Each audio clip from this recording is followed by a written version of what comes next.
Hello guys, कैसे हैं आप सब। एक बार फिर से स्वागत है आपका अपने यूट्यूब चैनल एनी एग्ज़ाम में। गाइस, ये MC Chandigarh most expected question paper का पार्ट 8 है, जो कि आपके अपकमिंग एग्ज़ाम फायरमैन और क्लर्क के लिए इम्पोर्टेंट है, और जिसमें हम डेली 5 क्वेश्चंस अटैम्प्ट करते हैं, मैथ, इंग्लिश और कंप्यूटर के। और अब हम आपके साथ में ये भी लेके आए हैं कि कितने परसेंट लोगों ने सही आंसर किए हैं वो भी आप जान सकेंगे। और अगर आप चाहते हैं कि ये सीरीज़ कंटिन्यू रहे तो प्लीज़ हमारे चैनल को शेयर कीजिए, सब्सक्राइब कीजिए हमारे चैनल को, और वीडियो को लाइक कीजिए ज़्यादा से ज़्यादा, ताकि आपको इस तरह की वीडियोस और मिलती रहें। तो गाइस, शुरू करते हैं हमारा पार्ट 8। और पार्ट 8 का जो हमारा क्वेश्चन नंबर 1 है वो है पी क्यू की जो रेशो है वो है 3:4, क्यू आर की जो रेशो है वो 1/3 एंड 1/4। एंड कह रहा है, हमें आगे क्या कह रहा है कि R is 12.5% of S, find the P ratio Q ratio R ratio S. सिर्फ 62% लोगों ने इसका सही आंसर किया है। तो किस तरह से इस क्वेश्चन को करना है वो देख लेते हैं। तो फर्स्ट ऑफ ऑल तो हमें पता है कि पी और क्यू की जो रेशो है वो है 3:4। अब हम निकालते हैं क्यू और आर की रेशो। तो क्यू रेशो आर, तो क्यू रेशो आर कितना दे रखा है हमारे पास, 1/3 रेशो 1/4। तो जब हम इसे सॉल्व करेंगे तो 3 इधर आ जाएगा और ये 4 इधर आ जाएगा, यानी कि ये आ जाएगा 4:3 आ जाएगा। यानी कि क्यू आर की जो रेशो आई है वो कितनी आई है, 4:3।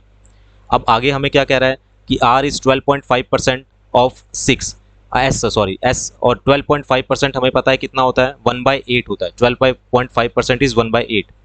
तो R रेशो S कितना आ जाएगा हमारे पास, जो इसको अगर मैं वर्डिंग में लिखूं तो R इज़ कितना है, 1/8 है, किसका, S का। तो यहाँ से R/S आ जाएगा कितना, 1/8। यानी कि R और S की जो रेशो आई है वो कितनी आई है, 1/8 आई है। अब हमसे क्वेश्चन में क्या निकालने को कह रहा है, P ratio Q ratio R ratio S हमें निकालने के लिए यहाँ पर कह रहा है। तो हमें पता है पी रेशो क्यू कितनी है, 3:4, क्यू रेशो आर कितनी है, 4:3, और आर रेशो एस कितनी है हमारे पास, 1:8 है। ठीक है, 1:8 है। अब हमें क्या करना है, ये रेशो निकालने का तरीका होता है। अब हमें क्या करना है, यहाँ हमें देखा यहाँ पर कुछ नहीं है, यहाँ पर भी कुछ नहीं है, तो इसके इस तरफ क्या है, 4 है, तो 4 यहाँ भी आ जाएगा और 4 यहाँ भी आ जाएगा। यहाँ पर हम ब्लैंक है तो ये वाला 4 इधर भी आ जाएगा, यहाँ पर ब्लैंक है तो ये वाला 3 इधर आ जाएगा। ठीक है, यहाँ भी ब्लैंक है और यहाँ भी ब्लैंक है, और इधर क्या है 1, तो 1 इधर भी आ जाएगा और 1 इधर भी आ जाएगा। तो ये रेशो निकालने का मेथड होता है। फर्स्ट ऑफ ऑल तो हमने सबकी रेशो निकाल ली, P ratio Q, Q ratio R निकाल ली, और आर रेशो एस हमने यहाँ पर निकाल ली। अब हम इसको क्या करना है, हमने इसको इस रेशो की फॉर्म में लिख दिया, जहाँ ब्लैंक था उसके साइड में जो नंबर था हमने वो नंबर वहाँ लिख दिया। अब हमने सिंपल मल्टीप्लीकेशन करनी है, तो इस तरह से हमने मल्टीप्लिकेशन करनी है। तो 3 4 कितना होता है, 3 × 4 12, 12 × 1 12, रेशो 4 4 होता है 16, रेशो 4 3 होता है 12, फिर रेशो 4 3 12 एंड 12 × 8 कितना होता है, 96। आगे कुछ कटिंग होती है तो हम कटिंग कर देंगे। 4 पे कटिंग होती है तो 4 3 12, 4 4 16, 4 3 12 एंड 4 2 8, 16, 4 4 16, यानी कि हमारी कितनी रेशो आ जाएगी, 3:4:3:24, यानी कि ऑप्शन सी हमारा क्या हो जाएगा, यहाँ पर करेक्ट हो जाएगा। ठीक है, तो इस तरीके से ये क्वेश्चन होना था। रेशो निकालने का मेथड है ये वाला जो हमने साइड में अभी किया, और इसका आंसर सिर्फ 62% लोगों ने दिया था, यानी कि क्वेश्चन इंपॉर्टेंट है कहीं ना कहीं। नाउ नेक्स्ट क्वेश्चन पे आते हैं। नेक्स्ट क्वेश्चन देखते हैं क्या है। The price of an article is increase by 30% then 20%। पहले इंक्रीज हुआ 30% से, फिर इंक्रीज हुआ 20% से। If then decrease by 10%, again decrease होता है 10% से। If its final value 280.8, find the initial value. हमें इसकी इनिशियल वैल्यू निकालनी है। कैसे, अब ये क्वेश्चन किस तरह से करना है। तो यहाँ से हमें देखा कि यहाँ पर हमने लिखा इनिशियल, रेशो हमने लिखा फाइनल। ये मैं आपको रेशो मेथड से करवाऊंगा। तो 30% हमें पता है कितना होता है, 3/10 होता है। पहले क्या हो रहा है, इंक्रीज हो रहा है, 30% क्या हुआ, इंक्रीज हुआ। यानी कि पहले अगर वैल्यू 10 थी तो 10 पे एक 13 इंक्रीज हो गया, यानी कि फाइनल वैल्यू कितनी होगी, 13 होगी। देन दोबारा से इंक्रीज हुआ है, 20% इंक्रीज हुआ है। 20% होता है 1/5, यानी कि 5 पे एक इंक्रीज हो गया, यानी कि पहले थी वैल्यू 5 और अब कितनी होगी, 5 पे एक इंक्रीज, यानी कि 6 हो गई। देन डिक्रीज हुआ 10%, तो 10% डिक्रीज हुआ, यानी कि 1/10, 10 पे एक डिक्रीज हो गया, पहले थी 10 और अब कितनी होगी, 9 होगी। ठीक है, अब हमें क्या करना है, जो हम क्रॉस काट सकते हैं वो हम क्रॉस काट देंगे, कुछ क्रॉस नहीं कटता तो उसे हम वहीं पर छोड़ देंगे। जो क्रॉस करता है उसे हम क्रॉस कटिंग कर देंगे। जैसे 2 5 10 कटा और 2 3 6 यहाँ पर कैंसिल हो गया। अब हमें क्या करना है, इस तरह से हमें मल्टीप्लाई कर दिए। 5 5 25, 25 इंटू 10 कितना होता है 250। उसी तरीके से ये कितना हो जाएगा हमारे पास 13 इंटू 3 कितना होता है हमारे पास 39, और 39 को 9 से मल्टीप्लाई करेंगे, 9 9 जा 81, 8 3 9 जा 27 प्लस 8 351। तो ये कितना आ जाएगा 351 आ जाएगा। ठीक है, ये यहाँ पर ये आ गया 351 आ गया, यानी कि फाइनल वैल्यू हुई 351 और इनिशियल वैल्यू हुई 250। तो फाइनल वैल्यू 351 है और एक्चुअल में फाइनल वैल्यू कितनी है 280.8 है, 280.8 है। तो 1 यूनिट की वैल्यू मैं यहाँ से निकाल सकता हूँ। तो 1 यूनिट की वैल्यू कितनी आ जाएगी 2808, इसका मैंने 10 नीचे ले लिया, डिवाइडेड बाय 351। और हमने कितने की वैल्यू निकालनी है, हमें वैल्यू निकालनी है इनिशियल, यानी कि 250 की वैल्यू हम यहाँ से निकाल लेंगे। तो 250 की वैल्यू कितनी हो जाएगी 2808 divided by 10 into 351 multiply by 250। तो जब हम कटिंग करेंगे तो ये 8 पे कंप्लीट कैंसिल हो जाएगा, ये 0 से 0 कैंसिल हो जाएगी, और 25 इंटू 8 होता है हमारे पास 200, यानी कि 200 रुपीज़ उसकी क्या हो जाएगी इनिशियल वैल्यू, यानी कि ऑप्शन बी हमारे पास यहाँ से सही हो जाएगा। ये इसका रेशो मेथड था, और रेशो मेथड से आप करेंगे तो ईजी हो जाएगा क्वेश्चन। ठीक है, तो इस ऑप्शन बी इसका सही आंसर हो जाएगा। नाउ नेक्स्ट क्वेश्चन पे आते हैं। Next question is how many seconds will 600 metre long train takes to cross a man walking with the speed of 12 kilometre per hour. ये जो स्पीड दे रखी है, यानी कि मैन की जो स्पीड है वो कितनी है 12 किलोमीटर पर आवर है, किलोमीटर पर आवर में है। और ट्रेन की जो लेंथ है, यानी कि ट्रेन लेंथ वो कितनी है 660 मीटर है, मीटर में हमें ये दे रखी है। In the direction of moving train, जो पर्सन है वो किस डायरेक्शन में जा रहा है, मूविंग ट्रेन की डायरेक्शन में ही जा रहा है, यानी कि सेम डायरेक्शन में दोनों जा रहे हैं। If the speed of train is 120 kilometre per our, यानी कि जो ट्रेन की जो स्पीड है वो हमारे पास कितनी दे रखी है 120 किलोमीटर पर आवर है। हमें टाइम निकालना है, तो हमें पहले तो टाइम का फॉर्मूला पता होना चाहिए। टाइम का फॉर्मूला क्या होता है, डिस्टेंस अपॉन स्पीड होता है। तो डिस्टेंस कितना है हमारे पास 660 मीटर है, और सेम डायरेक्शन में है, और हमें पता है कि जब सेम डायरेक्शन में दो चीज़ें जा रही हैं तो स्पीड क्या होती है माइनस होती है, यानी कि 120 माइनस 12, ये स्पीड हो गई माइनस, क्योंकि सेम डायरेक्शन है। ये आपको पता होना चाहिए, कंसेप्ट आपको पता होने चाहिए। तो 120 माइनस 12 करा, ट्रेन की स्पीड माइनस मैन की स्पीड, और लेकिन ये किलोमीटर पर आवर में है, तो इसको मैं 5/18 से क्या करूँगा मल्टीप्लाई कर दूंगा, और ये किस में हो जाएगी मीटर पर सेकेंड में हो जाएगी। तो 660 इंटू में 18 डिवाइडेड बाय 120 को में से 12 को हम लेस करेंगे तो आपके पास आ जाएगा 108 मल्टीप्लाई बाय 5। ठीक है, तो इसको हम मल्टीप्लाई करेंगे तो ये आ जाएगा हमारे पास, कटिंग करते हैं 6 पे कैंसिल, 3 पे कैंसिल हो जाएगा, 3 3 9 एंड 3 6 18। ठीक है, देन 3 2 6, 3 2 6 0। देन आगे कटिंग करेंगे, 5 पे कैंसिल करते हैं, 5 1 5, 5 4 20 एंड 5 4 20 पे कैंसिल हो जाएगा, 13 पे काट देते हैं, 13 2 36 एंड 2 1 2, 2 2 4, 2 2 4, यानी कि इसका सोल्व करके कितना आया 22 सेकेंड्स हमारा आंसर आ गया, 22 सेकेंड्स, यानी कि ऑप्शन डी हमारा यहाँ पर करेक्ट हो जाएगा। तो ये चीज़ आपको पता होनी चाहिए कि मीटर पर सेकंड किलोमीटर पर आवर से जब आप मीटर पर सेकंड में कन्वर्ट करते हैं स्पीड को, तो आप किससे मल्टीप्लाई करते हैं 5/18 से आप मल्टीप्लाई करते हैं। ये आपको कंसेप्ट पता होना चाहिए। ठीक है, और सेम स्पीड में जाते हैं, सेम डायरेक्शन में जाते हैं तो स्पीड होती है माइनस। तो यही कंसेप्ट का यूज़ हमने यहाँ पर किया, और यहाँ से कितना आ गया 22 सेकेंड्स आ गया आंसर। तो इसका आंसर सिर्फ 62% लोगों ने किया था। यहाँ पर आप देख सकते हैं 62% ने सिर्फ बच्चों ने यहाँ पर आंसर किया। नाउ नेक्स्ट क्वेश्चन पे आते हैं। नेक्स्ट क्वेश्चन इज, देखिए नेक्स्ट क्वेश्चन में जो है वो 47% लोगों ने इसका आंसर किया है, और ये क्वेश्चन यानी कि इंपॉर्टेंट है क्योंकि इस आंसर नहीं दे पाए इसका। तो क्वेश्चन है हमारे पास, find the amount received after 2 year when a sum is lent 20% per annum compounded annually. हमें अमाउंट निकालनी है आफ्टर 2 ईयर, 2 साल की अमाउंट निकालनी है। When some is lent 20% per annum compounded annually, अगर हम उसे कंपाउंड इंटरेस्ट पे देते हैं तो विच गिव्स, वही मनी जो गिव हमें देती है टोटल सिंपल इंटरेस्ट, जो हमें सिंपल इंटरेस्ट देती है 2 साल का एट द सेम रेट पे 120 रुपीज़। तो फर्स्ट ऑफ ऑल हम इसका यूज़ करके पहले क्या निकालेंगे, प्रिंसिपल निकालेंगे। तो हमें पता है कि इंटरेस्ट का जो फॉर्मूला होता है वो क्या होता है, P इंटू आर इंटू में T डिवाइडेड बाई 100।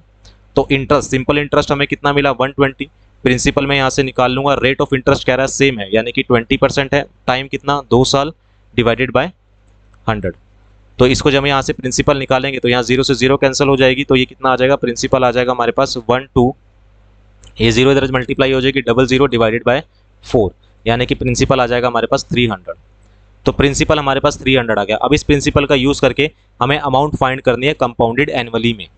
इसी प्रिंसिपल का हमें यूज़ करना और हमें अमाउंट फाइंड करनी है। तो किस तरह से हम फाइंड कर सकते हैं? अब हम कंपाउंड इंटरेस्ट का देखते हैं कैसे कर सकते हैं। तो कंपाउंड इंटरेस्ट का मैं आपको बताऊं तो रेशो मेथड से हम करेंगे, ठीक है। यहाँ पर हमने प्रिंसिपल लिखा और रेशो में हमने लिखा अमाउंट। रेट ऑफ इंटरेस्ट कितना है हमारे पास? रेट ऑफ इंटरेस्ट है 20%। तो 20% होता है हमारे पास 1/5। और 2 साल की बात कर रहा है, यानी कि 5 पे एक इंटरेस्ट लगा तो 6 बना, अगेन 5 पे एक इंटरेस्ट लगा तो कितना बना? 6 बन गया। 2 साल का हमें बोल रहा है, तो टोटल प्रिंसिपल कितनी होगी? 25 और टोटल अमाउंट कितनी होगी? 36। ये कंपाउंड का हम कर रहे हैं, ठीक है ना। यहाँ से हमने पहले प्रिंसिपल फाइंड करी, अब प्रिंसिपल फाइंड से हम यहाँ से अमाउंट निकाल रहे हैं कंपाउंडेड एनुअली से। तो कंपाउंडेड एनुअली को करने का ये एक मेथड होता है प्रिंसिपल रेशो। क्या चीज़? Principal ratio amount. तो 5 पे एक इंटरेस्ट मिला है, 5 पे एक इंटरेस्ट मिला यानी कि 5 पे एक इंटरेस्ट मिला यानी कि 6 हो गया, अगले साल भी 5 पे 6 हो गया, तो टोटल हो गया 25, यहाँ पर हो गया 36। क्या हम बोल सकते हैं कि 25 जो प्रिंसिपल है उसकी वैल्यू 300 है?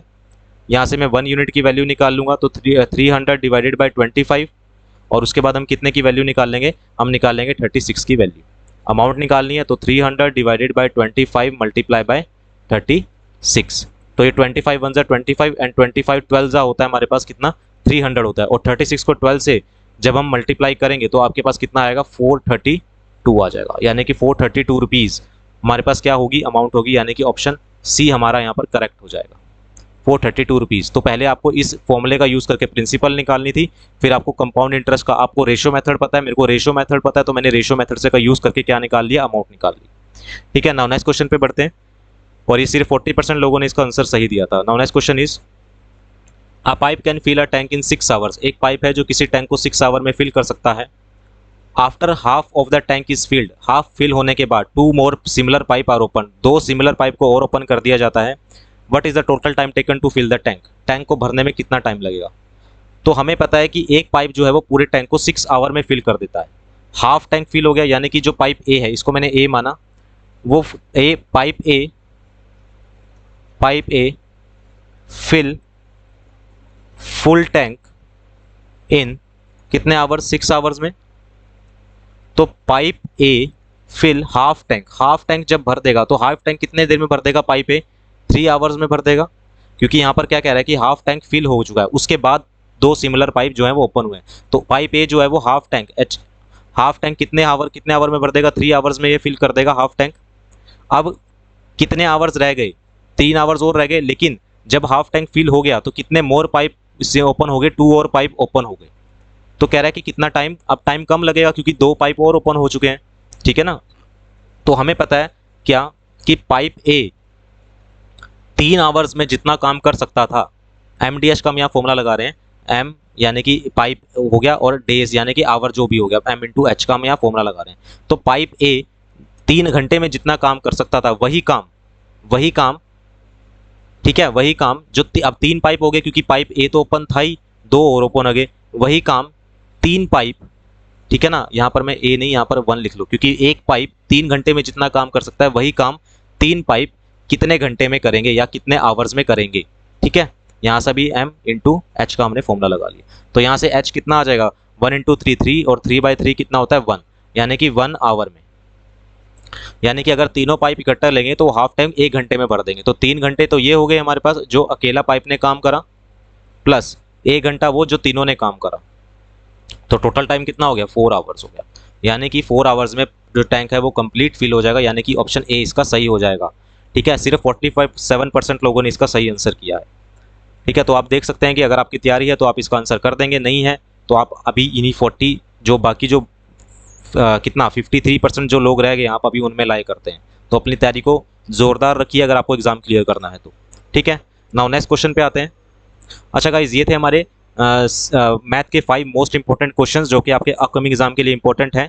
साथ ही हमने आपको परसेंटेज भी बताया कितने % लोगों ने सही आंसर किया। नाउ हम देखेंगे कंप्यूटर के 5 most important questions.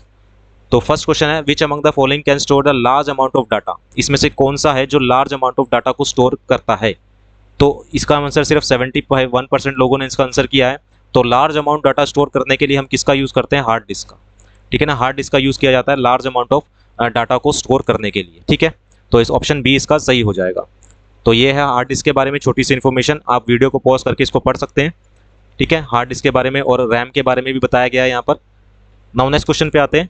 Next question is, which of the following refer to the number of pixels per inch printed on a page. इसमें से क्या रेफर किया जाता है, किसको रेफर किया जाता है पिक्सल पर इंच के लिए प्रिंटेड ऑन अ पेज? तो किस चीज़ को रेफर किया जाता है? 66% लोगों ने इसका सही आंसर दिया, तो इसका आंसर क्या हो जाएगा? रेजोल्यूशन।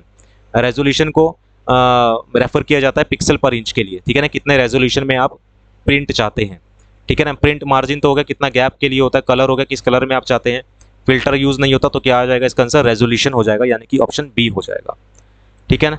आगे बढ़ते हैं नेक्स्ट क्वेश्चन पे। नेक्स्ट क्वेश्चन है हमारे पास, dash does not relate to the measurement of memory capacity. इसमें से कौन सा है जो मेमोरी कैपेसिटी के लिए यूज नहीं होता? तो जीबी का मतलब होता है क्या? गीगाबाइट, गीगाबाइट होता है। टीबी का मतलब क्या होता है? टेराबाइट। और जेडबी का मतलब क्या होता है? Zettabyte.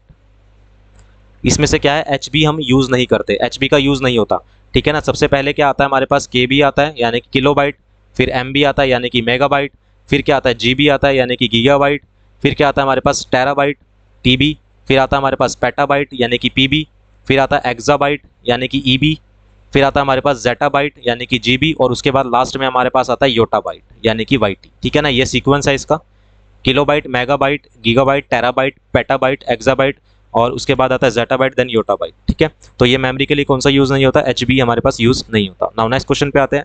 Next question is an example of full duplex communication channel. Full duplex मतलब क्या होता है?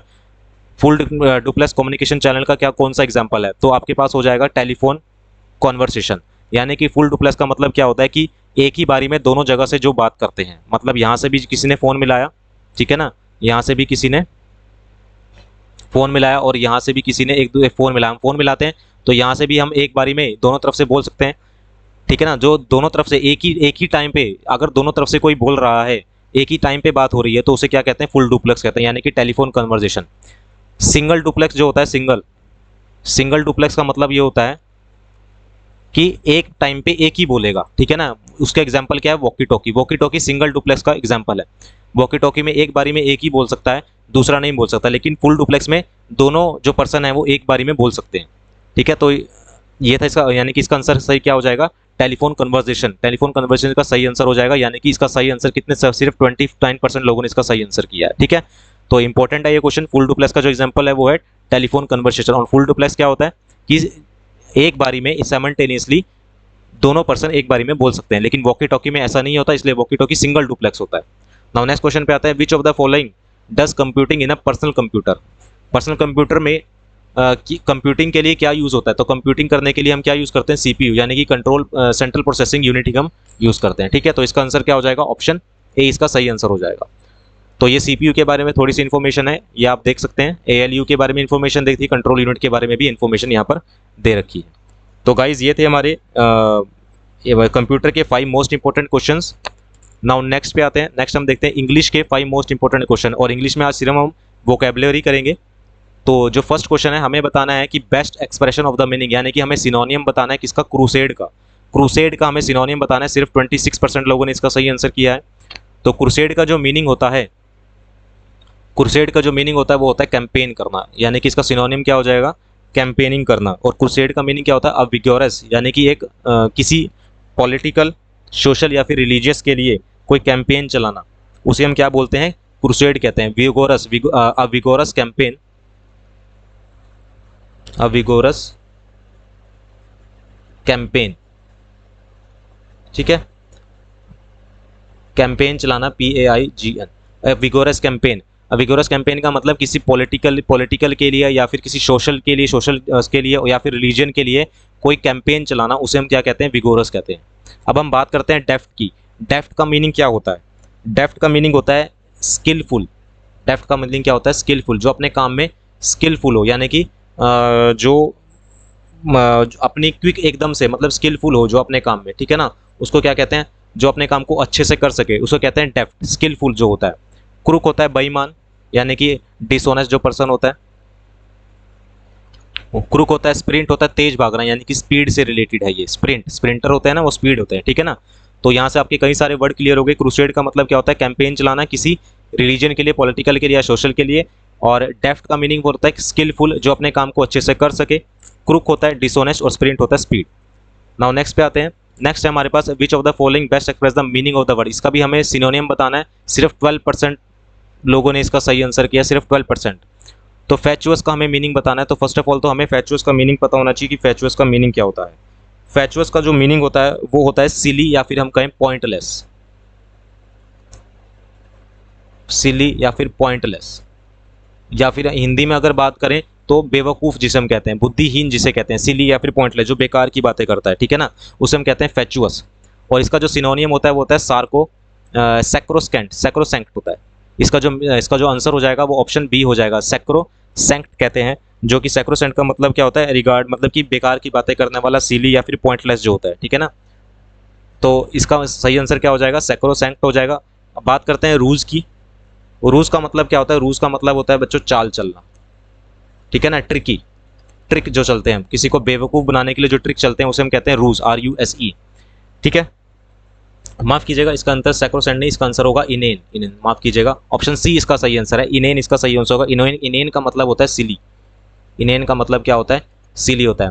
सैक्रोसेंक्ट का मतलब क्या होता है, सैक्रोसेंक्ट का मतलब होता है जो बहुत इंपॉर्टेंट हो, वेरी इंपॉर्टेंट, वेरी इंपॉर्टेंट, उसको हम क्या कहते हैं, सैक्रोसेंक्ट कहते हैं। इनेन होता है सिली, और मंडेन, मंडेन होता है बच्चे बोरिंग, जो बोरिंग पर्सन होते हैं उसे हम क्या कहते हैं, मंडेन, जिसकी लाइफ बोरिंग हो चुकी है, कोई रस नहीं है, कोई उत्साह नहीं है, उसे हम मंडेन कहते हैं, MUNDANE।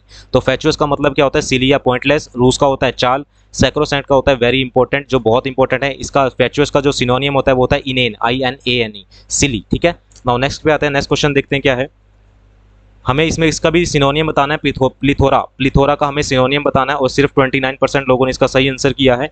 तो प्लिथोरा का मीनिंग होता है हमारे बच्चे प्लेंटीफुल, ठीक है ना, बहुतायत, बहुत ज़्यादा,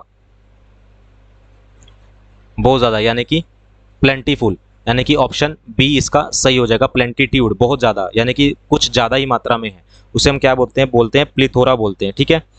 अब प्लिथोरा तो हो गया, प्लिथोरा का मीनिंग हो गया प्लेंटीट्यूड, यानी कि अबंडेंस, अबंडेंस भी हम बोल सकते हैं, बहुतायत जिसे हम बोलते हैं, ठीक है। गेप, गेप का मतलब मीनिंग होता है टू वाइड ओपन, मतलब जैसे हम उबासी लेते हैं, यौन करते हैं, तो हमारा मुंह बहुत बड़ा खुल जाता है, तो उसे क्या बोलते हैं, वाइड ओपन, यानी कि अपने मुंह को बहुत ज़्यादा खोल दिया, ठीक है ना, wide open, to become wide open. Stolid, stolid का जो मीनिंग होता है, स्टोलिड का मीनिंग होता है काम, शांत रहने वाला। स्टोलिड, स्टोलिड का मीनिंग क्या होता है, काम रहने वाला, या फिर जो अपने इमोशंस को लेके काम है, जो मतलब कम इमोशंस करता है, इमोशन जिसके कम है, जो ज़्यादा दिखाता नहीं है, ठीक है ना, जो काम रहता है, शांत रहता है हर चीज़ में। उसके बाद आता है हमारे पास प्रोक्रिएट, प्रोक्रिएट का मतलब होता है बच्चे पैदा करना, या फिर हम कहें प्रोड्यूस यंग, बच्चे पैदा करना, प्रोड्यूस यंग, YOUNG। एनिमल या एनिमल या पर्सन के, ठीक है ना, एनिमल या पर्सन के, ठीक है, उसे हम कहते हैं रिप्रोड्यूस करना, इसे हम रिप्रोड्यूस भी कहते हैं। रिप्रोड्यूस मतलब बच्चे पैदा करना, एनिमल या फिर ये यूज़ होता है, एनिमल या फिर पर्सन के लिए यूज़ होता है, ठीक है ना। तो प्लीथोरा का मतलब क्या होता है, बहुतायत, यानी कि अबंडेंस, इसका जो सिनोनियम हो जाएगा वो हो जाएगा प्लेंटीट्यूड। गेप होता है वाइड ओपन, बहुत ज़्यादा, मतलब कि अपने मुंह को यौन जब हम करते हैं, उबासी लेते हैं, तो वाइड ओपन, हमारा मुंह बहुत बड़ा खुल जाता है। उसी तरह स्टोलिड होता है काम, जो अपने इमोशंस को कंट्रोल में रखता है, उसे कहते हैं स्टोलिड। और प्रोक्रिएट यानी कि प्रोड्यूस यंग या फिर रिप्रोड्यूस करना। नाउ नेक्स्ट पे आते हैं, विंसम का देखते हैं। विंसम का हमें क्या बताना है, हमारे पास सिनोनियम बताना है, 40% लोगों ने इसका सही आंसर किया है। तो विंसम का मतलब होता है बच्चे फैचिंग, फैचिंग का मतलब, विंसम का मतलब जो अट्रैक्टिव होता है, अट्रैक्टिव, ठीक है ना, उसे हम क्या कहते हैं, विंसन। इसका जो सही आंसर हो जाएगा, यानी कि ऑप्शन ए इसका सही आंसर हो जाएगा, विंसन अट्रैक्टिव होता है, ठीक है। अट्रैक्टिव कह लो या फिर क्या कह लो, चार्मिंग कह लो, चार्मिंग, ठीक है। उसके बाद आता है हमारे पास विलीफाई। विलीफाई का मतलब क्या होता है, विलीफाई का मतलब होता है किसी को फटकार लगाना, या फिर डिबेस करना, किसी का डिग्रेड करना, किसी का ग्रेड गिरा देना, किसी का मूल्य गिरा देना, उसे क्या कहते हैं, हम विलीफाई बोलते हैं। वैक्स का मतलब क्या होता है, किसी को गुस्सा दिलाना, यानी कि अनॉय, ठीक है, एरोगेंट, गुस्सा करने वाला, एरोगेंट कहते हैं, इसका मतलब क्या होता है, एरोगेंट।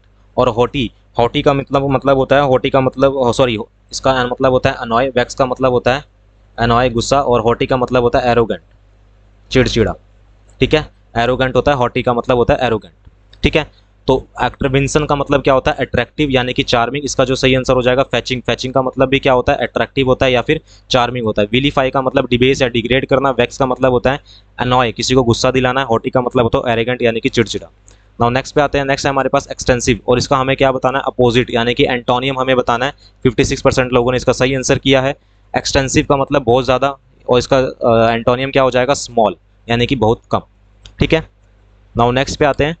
नेक्स्ट देखते हैं हमारे पास कौन सा क्वेश्चन है। नेक्स्ट है हमारे पास ड्रिजल, इसका भी हमें अपोजिट बताना है, अपोजिट ऑफ ड्रिजल बताना है, यानी कि इसका एंटोनियम बताना है। 22% लोगों ने इसका सही आंसर किया है। तो ड्रिजल का मतलब होता है रिमझिम बारिश जिसे हम कहते हैं, यानी कि ड्रिजलिंग होना, लाइट रेन, फाइन और लाइट रेन। ड्रिजल का मतलब क्या होता है, फाइन और लाइट रेन, हल्की हल्की बारिश पड़ना, लाइट रेन, उसे हम क्या कहते हैं, ड्रिजलिंग कहते हैं। ठीक है ना, उसे हम कहते हैं ड्रिजलिंग। और इसका सही आंसर क्या हो जाएगा, अपोजिट बताना है। अपोजिट इसका थंडर स्टॉर्म, यानी कि तूफान आना। ठीक है ना, इसका अपोजिट क्या हो जाएगा, थंडर स्टॉर्म। ड्रॉट का मतलब क्या होता है, ड्रॉट का मतलब होता है सूखा पड़ना, यानी कि या फिर हम कहें बारिश नहीं हुई तो बारिश की कंडीशन के कारण वहाँ क्या बढ़ गया, सूखा पड़ गया, लैंडस्लाइड, ड्रॉट हो गया। ठीक है ना, सूखा पड़ना भी कहते हैं इसे, सूखा पड़ना। लैंडस्लाइड का मतलब क्या होता है, लैंडस्लाइड हो जाएगी, जैसे पहाड़ों में लैंडस्लाइड होती है, तो इसका तो कुछ लेना देना ही नहीं है। ऐसे ग्लूमी, ग्लूमी का मतलब क्या होता है, सैड। ठीक है ना, ग्लूमी का मतलब क्या होता है, सैड होता है। ग्लूमी का मतलब क्या होता है, सैड। ठीक है, तो ये थे हमारे पास कुछ इंपॉर्टेंट क्वेश्चन। तो ड्रिजल का मतलब क्या हो गया, फाइन एंड लाइट रेन, यानी कि इसका अपोजिट क्या हो जाएगा, थंडर स्टॉर्म। तो गाइज ये थे हमारे पास 5 इंपॉर्टेंट क्वेश्चन मैथ, कंप्यूटर और इंग्लिश के। साथ ही आपने ये जाना कि कितने % लोगों ने सही आंसर किया और आपका लेवल क्या है। अगर आप आंसर कर पा रहे हैं तो आप किस 22% लोगों में है या बाकी लोगों में है। ठीक है, तो ये थे 5 मोस्ट इंपॉर्टेंट क्वेश्चन। गाइज फिर से मैं कह रहा हूँ, अगर आपको ये कंटिन्यू सीरीज चाहिए तो प्लीज़ चैनल को सब्सक्राइब कीजिए, शेयर कीजिए और लाइक कीजिए वीडियो को। ठीक है, और शेयर कीजिए हमारे चैनल को ज़्यादा से ज़्यादा एनी एग्ज़ाम। और मिलते हैं अगली वीडियो में, अगले पेपर पे, जो कि होगा हमारा 9th पेपर। तो मिलते हैं अगली क्लास में, अभी के लिए इतना ही। Thank you very much.